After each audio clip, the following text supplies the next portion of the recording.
Thank you for the introduction, Jess. Hi, everyone. So, Nosy Rosie. This was the name that I was often called by my family because during family events such as Thanksgiving gatherings and Christmas, I would be the kid running around saying, "What is this? What is that? Why are you doing that? How does this work?" And it became known that anytime you heard a little person asking questions, Nosy Rosie was around. And when you stopped hearing those questions, oh, she must have gone home. Well, my name actually is Latisha Franklin, and as Jess said, I am a fourth-year graduate student in the biochemistry, microbiology, and molecular biology program here at Penn State. Here I have pictured on the left is a photo of me giving a presentation of my work, and on the right I have the animals that I work with. Those are called C. elegans. They're microscopic worms, so they're about this big, meaning like a millimeter in size, and we use them as a model organism to study muscle function and understand how muscle dysfunction happens in people associated with human diseases.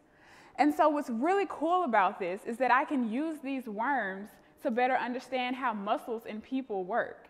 And I just think that is amazing because not only can we understand about ourselves using something that's, a millimeter in size, whereas we are people, but then also just the understanding and the knowledge that we're able to gain.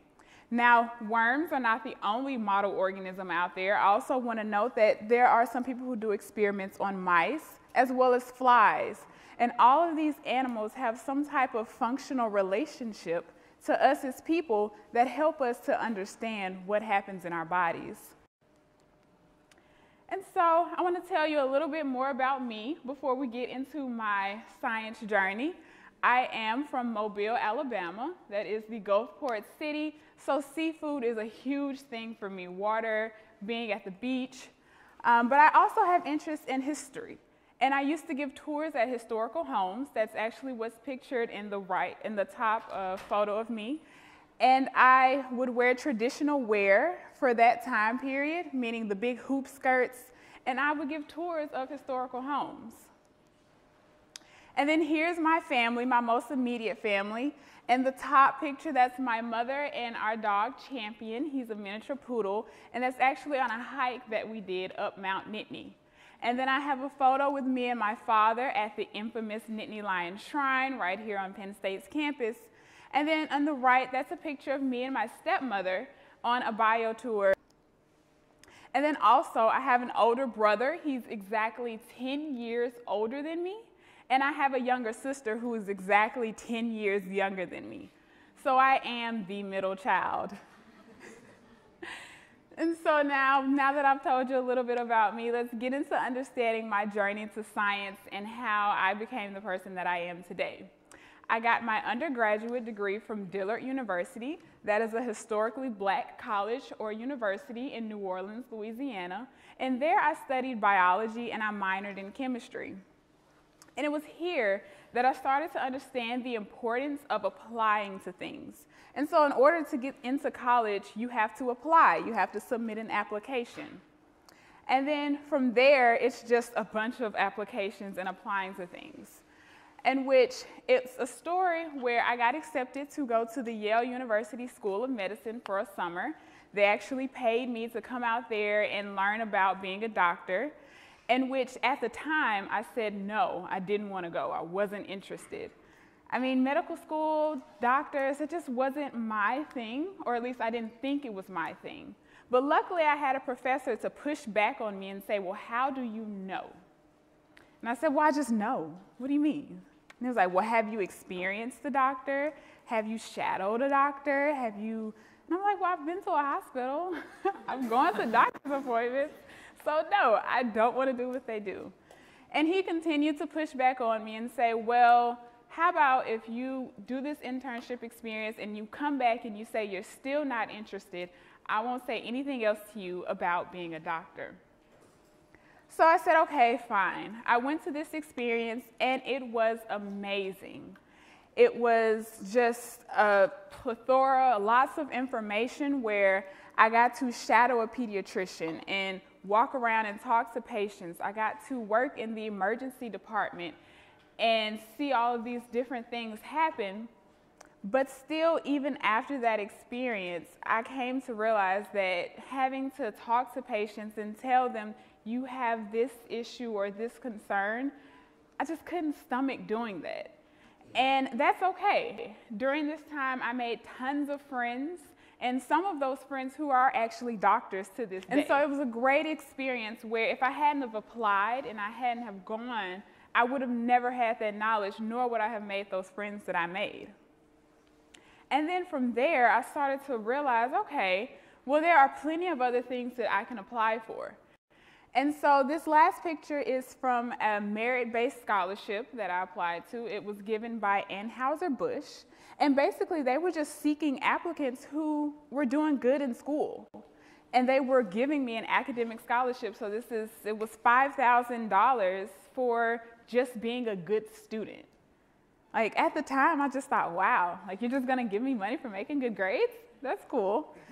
And so I got an expense-paid trip to St. Louis. They showed me their headquarters. I wasn't old enough to drink, so I couldn't drink anything. But it was a really nice experience to see, and I got resume tips and things like that.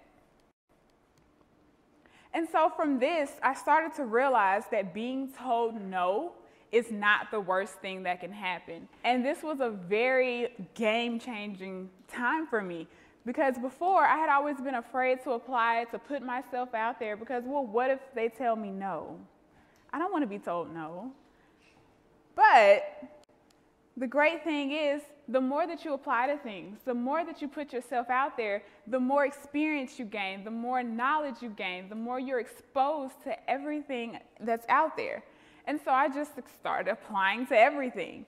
I applied to an internship where I got to work with tissue culture and cells and nanoparticles, and I found out that wasn't really my interest. That wasn't my avenue, and that's okay. Then I got to do another internship where I was working with C. elegans before I actually came to graduate school. So I got to work with them beforehand and see what that work was like. And I got to give an oral presentation where I was talking to people in the field, which is something that I had never done before. And it was pretty cool because these were all experts and I was just an undergrad student and they were listening to me. And then probably one of the most important experiences that I got, that I put myself out there and applied for, is the STEM open house that's given by the Penn State Graduate School. So I didn't have anyone in my immediate family who had gone to graduate school, and I didn't really know what to expect. I didn't know what it would look like. And this opportunity gave me the chance to come to Penn State, once again, expense paid, get to talk to professors, talk to other graduate students, just talk to people who were here so that they could then tell me, what is it like being a graduate student? And is that really something that I wanted to do? Because in all honesty, up until this point, I thought, yeah, I definitely want to go to grad school. But it came back ringing to me, well, how do you know, right? Like, have you gone and experienced and shadowed and really figured out? And I would say by this time, yes, I had. How do I prioritize all of the different things that I do as a graduate student? So first off, I present my work.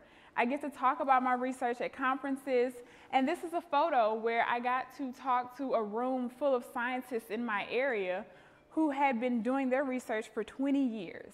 And I've only been doing mine for 4 years. And so it felt really cool to be able to share my 4-year knowledge to someone who's been in the field for 20 plus years, and they're asking me questions and trying to figure out what I know.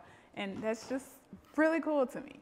And then in addition to doing the research and being a grad student, I'm a part of 2 organizations that really help me find my community and help me to thrive, those being Graduate Women in Science and the Black Graduate Student Association. So as I feel like people can look at me and tell, I am a woman in science and I am Black. And so these 2 communities have been pivotal in me being able to talk to people who look like me and share a common idea, as you all are doing here today, right? You're all women, you're all young students, and you're interested in being in the sciences, and this is you building your community. These are the people who you're gonna look at years from now and say, hey, I remember you from the Envision event that we went to. And so from this, I have a scientific advisor who also values diversity and values culture and values people finding their communities in their own way. And we're able to connect on the science as well as just living and being a person in general.